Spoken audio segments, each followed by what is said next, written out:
হ্যাঁ, বলছি দাদা, দেখা যাচ্ছে যারা শাসক দল ওনারা বলছেন যে আপনারা যে জনগণের এই দাবিগুলো নিয়ে চলছেন, আ রাজ্যে তো যদি ক্ষমতায় আসে ওনারা বলছেন, বিজেপি বলছে বিজেপি ক্ষমতায় আসবে এবং তৃণমূল বলছে তৃণমূল তারা ক্ষমতায় আসবে। তাহলে কি সাধারণ মানুষ, আপনারা যদি ক্ষমতায় না আসেন সেই ভরসাটা কি আপনাদের পাবেন?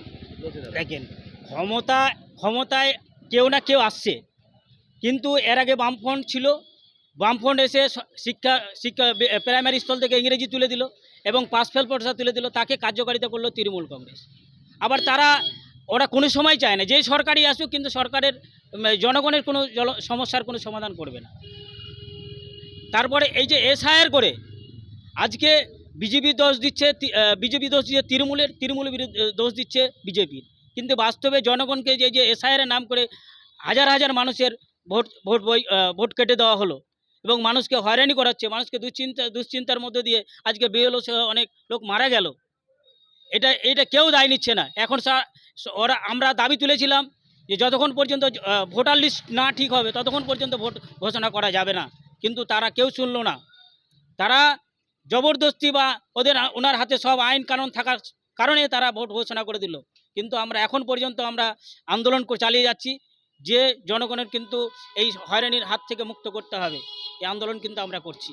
আমরা দেখেছি আপনারা বিভিন্ন সময় যে কোনো জেলার বলুন, ব্লকের বলুন, এডিও অফিসে যে আপনারা যাদের সারের কালোবাজারি বিষয়ে আপনারা আন্দোলন করেছেন, সেই জায়গাটা দাঁড়িয়ে উত্তর দিনাজপুর বিভিন্ন ব্লকের বা বিভিন্ন থানার কিন্তু অধিকাংশ মানুষ কৃষিপণ্য, এবং সেই জায়গায় দাঁড়িয়ে যদি আপনারা সঠিক আওয়াজ তুলতে পারেন, কি মনে হয় আপনাদের কতটা প্রভাব ফেলবে আপনার? না, আমাদের পাশে আছে জনগণ। আমরা আন্দোলন করে সারের দাম কমাতে বাধ্য করেছি, সরকারি মূল্যে যে সার দিতে বাধ্য করেছি।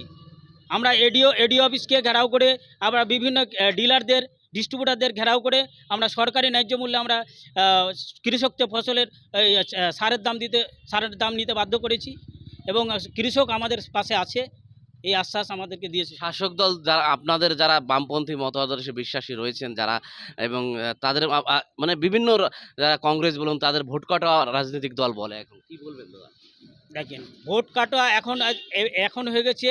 এখন ভোট কাটা কি বলবে, ওরা তো আসলে জনগণের করবে না। এখন কোনো রকমে যদি ক্ষমতায় আসা যায় তাহলে ক্ষমতাতে এসে মানে কিছু লুটে খাওয়ানো যাবে। এখন এটা ওনারা ব্যবসাতে পরিণত করেছে, এই রাজনীতিটাকে এখন ব্যবসায় পরিণত করেছে। আজকে কিছু টাকা ইনভেস্ট করার মধ্যে, ভোটের মাধ্যমে কিছু ইনভেস্ট করে ভবিষ্যৎ ক্ষমতাতে এসে তার 10 গুণ 20 গুণ মুনাফা অর্জন করবে, এটাই তো তাদের উদ্দেশ্য।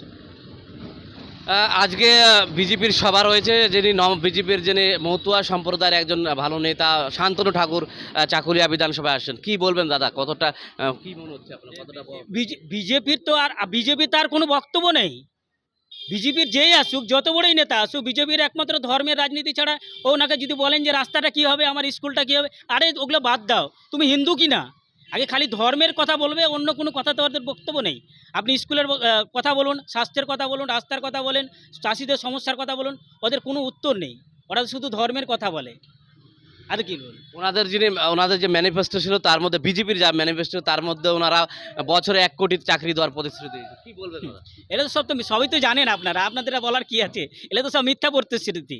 এগুলো ওরা তো 15টা রাজ্যে আছে, তাহলে ওগুলো তো কি হচ্ছে আপনারা সবই জানেন। এগুলো তো বলার আমাদের আর কেউ সমস্ত জনগণ বুঝে গেছে যে এরা সব ভুয়া সব কথা, মিথ্যা কথা বলে। এবারকার যেগুলো বলে যে আমরা নারী সুরক্ষা দেবো, ওদের রাজ্যেই দেখেন যে সমস্ত বিজেপি শাসন করছে, ওদের কোনো নারী সুরক্ষা নেই। 15 বছরের ছোট শিশু থেকে শুরু করে বৃদ্ধ মহিলা পর্যন্ত ওদের কাছে কেউ রক্ষা পায় না।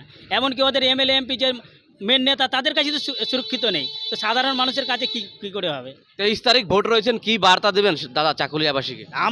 আমরা মনে করছি জনগণের ভোট আমাদেরই দেবে এবং আমরা মানে জয় লাভ করবো, এই আশা রাখছি আমরা।